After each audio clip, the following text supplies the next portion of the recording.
Hey, what's going on, everyone? Thank you so much for joining me on episode 2 of my series reviewing the different soldier primaries and how to master each individual one. The pros, the cons, what they're good for, what they're not good for, how to use them to their best capability, and really maximize and get the most fun out of each of the primaries in the soldier's arsenal, because I think the soldier's really fun and unique for so many different reasons, and his primary weapons, all the different rocket launchers, allow you to unlock different capabilities, whether it's direct hit hitting air shots, or it's the original for skip jumping, or in this case, since it's the 4th of July, I figured what better way to kick off episode 2 than looking at the Liberty Launcher.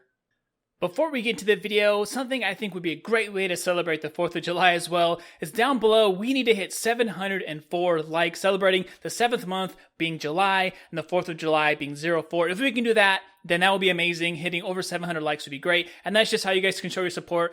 Oh boy, the Liberty Launcher. Before I get into it on the stats and all the things I like and don't like about it, I would just like you guys to sit back, close your eyes, and think, when was the last time you used this weapon? Especially if you're a soldier main, or if you haven't played soldier in a while, whatever. How often do you use this weapon? Because unfortunately, I feel like this poor weapon is so neglected, no one ever uses it, unless you're a new player, or you just got this as a drop, or someone traded it to you, or maybe a friend gave you like a nice strange one or something. Like, you almost never ever see people using this weapon. And there's a reason for that, which I will get into, but personally, it was fun using this weapon and trying different tactics with it, because you definitely have to play differently with each individual weapon in TF2, especially for the soldier primaries. There's a different playstyle that really allows you to kind of capitalize and maximize the benefit, and this one is so different than a lot of the other rocket launchers. I figured I would talk about it today, and it's so unique for a lot of reasons, but one of the things I thought was really cool about it is this is not a Valve weapon. This is actually a community-made item. This item was part of a summer patch back in 2011. On June 23rd, it came out, and it was actually part of a set. It came out with the Liberty Launcher, the Reserve Shooter, the Market Gardener, and there's Jumper's Jeep Cap, which actually comes in an unusual version. And I've seen it around. I think the Jumper's Jeep Cap is kind of an underrated hat to myself, to be honest, but this was made by the creator Mu Elbagast. I'm not sure how to pronounce it, but it's definitely cool, just for me at least, to see something that was released by a community member. And if you look at his profile, he's got a lot of really cool stuff on there. I'm always super grateful for these people who make community items that get accepted into TF2, because they're kind of the only thing keeping us running right now. As I started playing with this weapon more to get some clips and practice with it, I quickly remembered why almost no one uses this weapon. Because in most cases, it is just bad. It is like a straight downgrade. In like 9 out of 10 situations, you don't want to have this equipped. It just feels like you're always at a disadvantage. But what it forces you to do, what I think is really unique about a lot of the different weapons in TF2, is it forces your playstyle to be different, and that's when you really get to capitalize on it. So looking at the stats, the thing that I love about it is you get 1 extra rocket. So with this weapon, it's 25% extra clip size, so 1 extra rocket in the barrel. Instead of 4 rockets, now you get 5. It also shoots faster, 40% faster, so it's slower than a direct hit, but it's faster than a stock rocket launcher. It also does 25% less blast damage to yourself if you're rocket jumping, so you take 25 less damage. So it's kind of like having gunboats as well, but it also does 25% less damage to enemies, which is the big deal breaker for me. If you were just to look at this weapon's stats, it seems perfectly balanced. 25% here, 25% there, take off 25% here. Like, it looks like on paper the stats look perfectly balanced. You get an extra rocket, shoots a little bit faster, but you get the damage that is taken off as well. But what ends up happening is that you don't really get any perks from that. So in most situations, I'll go through the list with you guys. The pros, the cons, when you should, when you shouldn't use it. And most of the time, it's like, you shouldn't use it, you shouldn't use it, you shouldn't use it. There's very few instances where you do want to use this weapon. But if you completely change your playstyle to being more of a roamer, you're always jumping, you're going in, you're going out, you're fighting light classes, you're being really aggressive, you're kind of just jumping all over the place, it kind of feels like an upgraded Trollger. Like, you get a rocket launcher that does almost no damage to yourself, but you can fight off scouts, or you can fight off a sniper or a spy once in a while. So in that case, it's actually pretty good, especially on a Koth map, or maybe payload if you're always going to make big plays and jump behind enemy lines. And that situation is pretty good. But anything that's small corridors or heavier classes or people with overheal, you're screwed. You just run away, jump away, because you're not going to be able to kill anyone almost. In order to master any weapon, you have to practice aiming with it, of course. In my last video, Mastering the Direct Hit, I told you that it's pretty much a point and click. It shoots so fast, it's easy to airshot people, and you don't have to practice with it too much because you can kind of just flick with it. And you need anything at short or medium range, it's just going to die right away. This weapon is a lot more tricky in my mind because It doesn't shoot that fast, but it shoots a little bit faster, so it feels kind of weird at first. So typically just go on, MVM, play against bots, TR walkway, just practice with it. And like anything, you'll quickly get the muscle memory, but you'll quickly understand that hitting air shots with that extra rocket is not really worth it. You're not really going to kill anything unless they're already weak or you have a buff banner or a random crit. So it's kind of a bummer that it shoots faster to hit air shots possibly, but it doesn't really give you any benefit because it's so weak you're not probably going to kill anyone. Mastering this weapon, I think, is more about movement and your playstyle and being really aggressive and being mobile and flying around all over the place and really unlocking the power of having in that extra rocket, because even if you have really good aim, you're hitting a lot of directs, you're landing a lot of splash damage, it's still a really weak rocket launcher. It's still not going to kill people most of the time. Even if you're air shotting people, it's almost not even worth going for an air shot because they're not going to die. Even a light class with a small overheal or any medium or heavy class, you're not going to kill them. So might as well not go for the air shot and be more mobile and bounce around. And that's really when this weapon started to become fun, because it feels like you're running an upgraded Trollger. Instead of having the rocket jumper or gunboats or a market gardener, you can kind of combine it and say, I'm going to go with the Liberty launcher, gunboats, and a market gardener, because now you can jump around, take almost no damage at all. You get an extra rocket for more jumps, and you can still slap people in the head with your market gardener.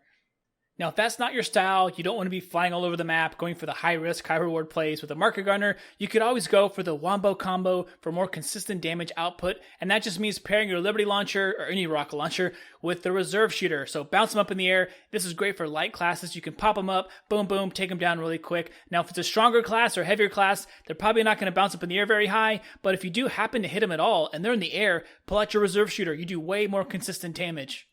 And of course, with any soldier primary, with any rocket launcher, it is super fun to run it with a buff banner. So now there's almost no downsides. It shoots faster, you still get your splash damage, you get an extra rocket, and you get a big buff for the damage output. And even if you can get Kritzkrieg, a pocket medic to crit you, or to crit you once in a while, you can rotate that with the buff banner. And it's actually not bad. You can really destroy light classes quickly, and even medium classes, because you're constantly putting out way more damage than normal. And it just negates the whole aspect of having 25% less damage, which is usually huge. So if you can remove that with crits or buff banner, now it's actually a pretty good weapon.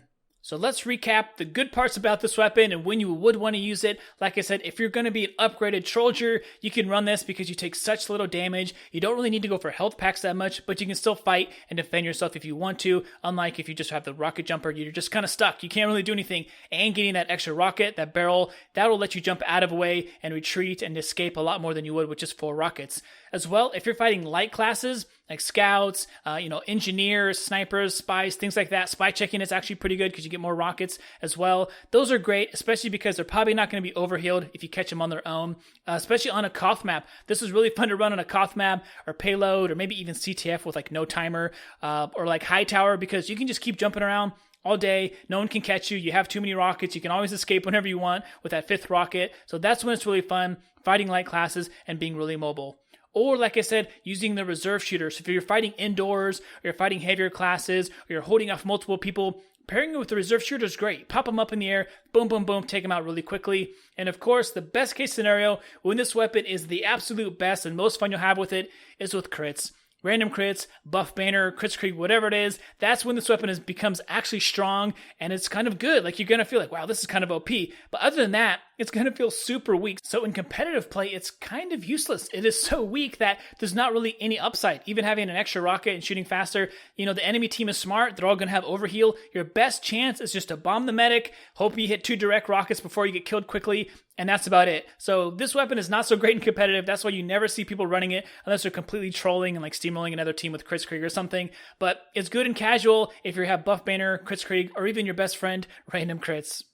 Now let's go over the things that it's bad for and it's not so great, which is a lot. So I don't want to make it sound, all negative and just go through this huge list. I'll just kind of sum up for you guys. It is not good in most situations, right? Anything that's not a light class, even if it's a light class with an overheal, you're just out of luck. Hopefully you can hit 3 or 4 direct rockets before you die.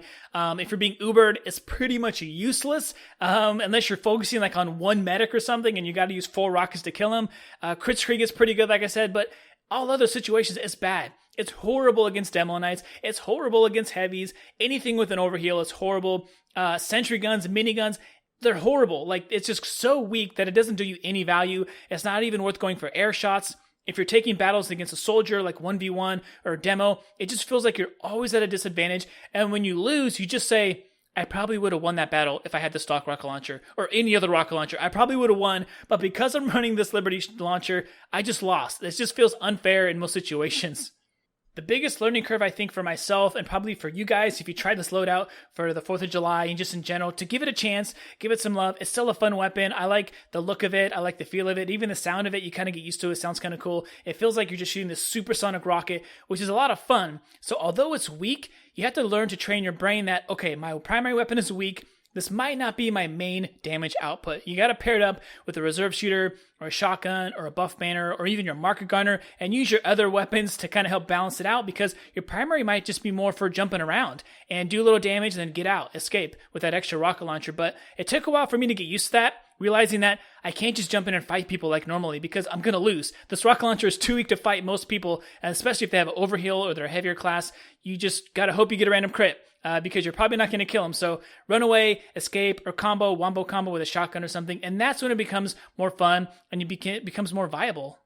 However, one thing that is nice about unpopular weapons is that they're cheap. So it's really easy to get a Strange. It's really cheap to get Strange Killstreak or Strange Professional one. So if you usually play MVM or you just play against friends or you play on Koth maps or whatever, it's kind of nice that you can get a cheap professional primary for the soldier. Unlike the original or the stock rocket launcher, which can be very expensive, this weapon is super cheap. So that is one of the nice things, is that it's unpopular for a reason and it's cheap for a reason. But anyways, that is going to wrap it up for me, you guys. Thank you so much for joining me on episode 2 of this video series looking at how to master the different primaries for the soldier. We are talking about the Liberty Launcher. So down below in the comments, let me know what you think of this weapon and which weapon I should do next. Black Box, Beggars, Airstrike, and I'll get working on that. But have a great 4th of July break. Pull out this weapon, give it a try. It's going to be frustrating, but it's going to force you outside of your comfort zone to learn a different way to play TF2. And you might like it. You might enjoy it. That's kind of the nice thing about TF2. There's so many different ways to play it. And even on Soldier, there's always something else to learn. So have a great one. Hopefully I will see you guys in game soon. And don't forget, down below, I will link you guys to my Steam group. Join the Squirrely Squad so you never miss a new video or a giveaway. And hopefully I'll see you soon. Keep a lookout for the next video. Peace.